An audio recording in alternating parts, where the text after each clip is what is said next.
Hello everyone, how's it going? It is Tyrnor once again, and I figured I should do a sort of behind the scenes video along with the finale of Lantresor and Fentau to sort of share my thoughts on the series.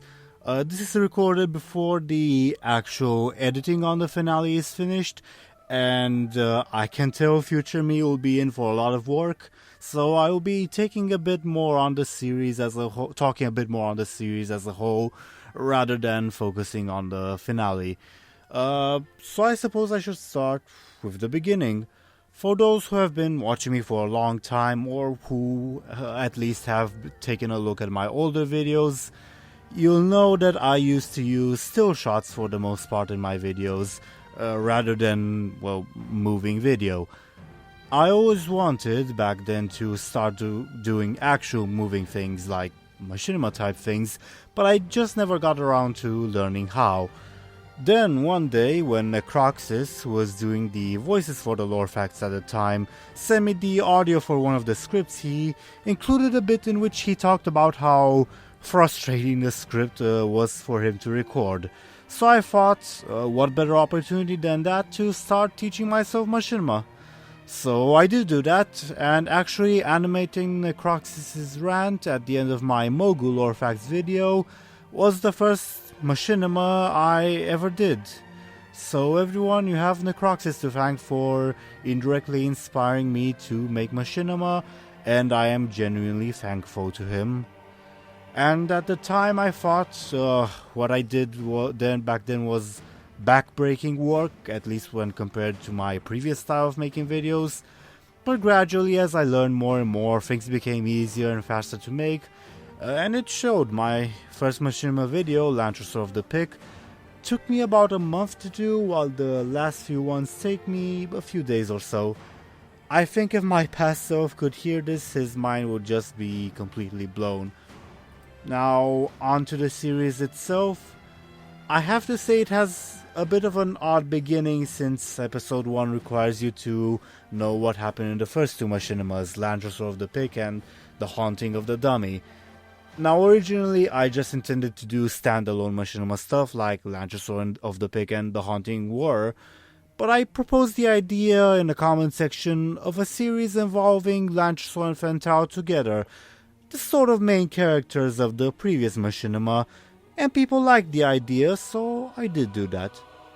Originally, I intended for the series to just be a sort of fun exploration of Azeroth, some sort of, Lantresor and Fentau are in Mulgore now, they're going to poke fun a bit at the Mulgore quest lines, and the lore of the Tauren and such, and I would have them gradually meet characters previously seen in the first two machinima, and have the series sort of end with everyone rebuilding a garrison and living happily ever after. Then, while making episode 3, I thought to myself, wait, since they're traveling to a Dalaran in the past, and that's sort of messing about with time, why not add a villain to the series? So I introduced these two infinite dragons as villains, even though that was not my intent originally. They were just those two Silver Covenant guards you saw in the video.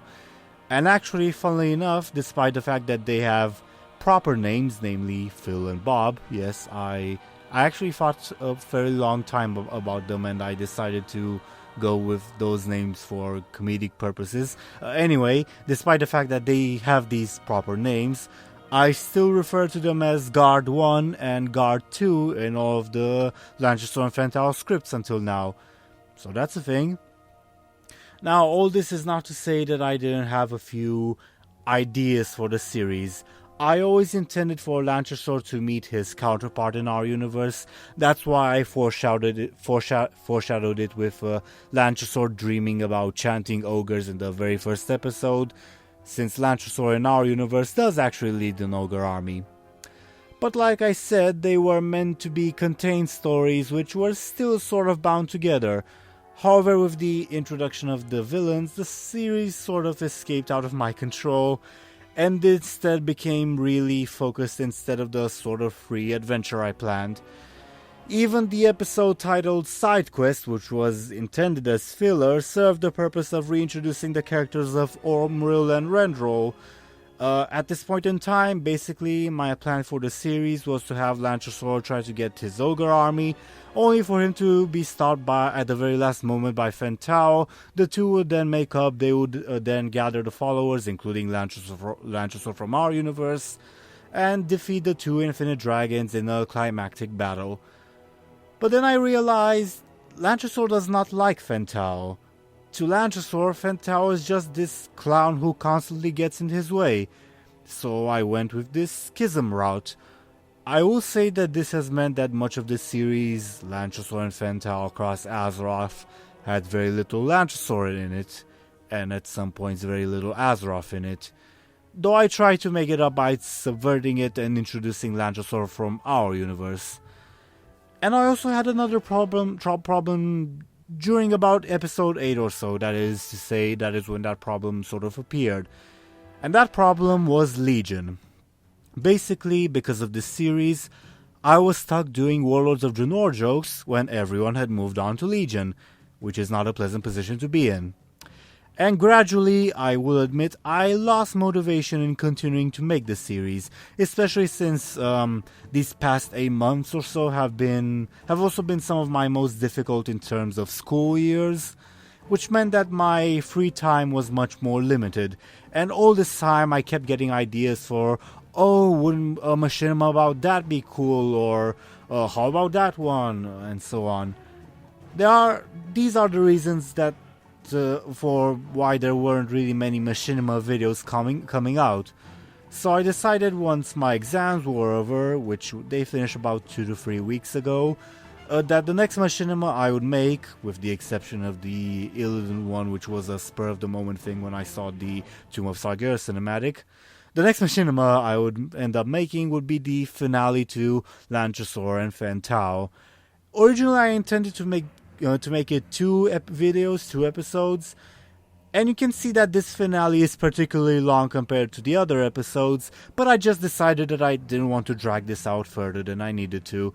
Now, this doesn't mean that I intended to do things half-assed. I put my heart and soul into this final script, so to say. I think I was honestly like struck by a sudden flash of insight, I guess, when I wrote this final script. And I am quite happy with how it turned out, since it wraps up pretty much all of the separate plot lines of the series, while also reaching the ending I envisioned. Now, despite some of these negative things I said, I have to say I am grateful to this series, because it really served as a trial by fire in which I developed my machinima making skills. I admit I'm not the type to look up on online tutorials to do things, which may be a bit to my detriment, but this does mean that you can really see my journey from a very technical point of view as a machinimator. If I try to rewatch my first ever machinima now, I find them extremely cringy, and from that point of view, but now they're a little better, and you can see that. And I imagine I will keep improving in the future, and I also have to say I had a lot of fun with the voice acting. In fact, the main reason I have Lantresor's Ogre as an important character is because I like voicing him. As to the future of Lantresor and Fentau, since the ending is left intentionally open-ended, I will say that at least for a month or so, I'm going to take a break from Lantresor and Fentau, since there's tons of other machinima I want to do.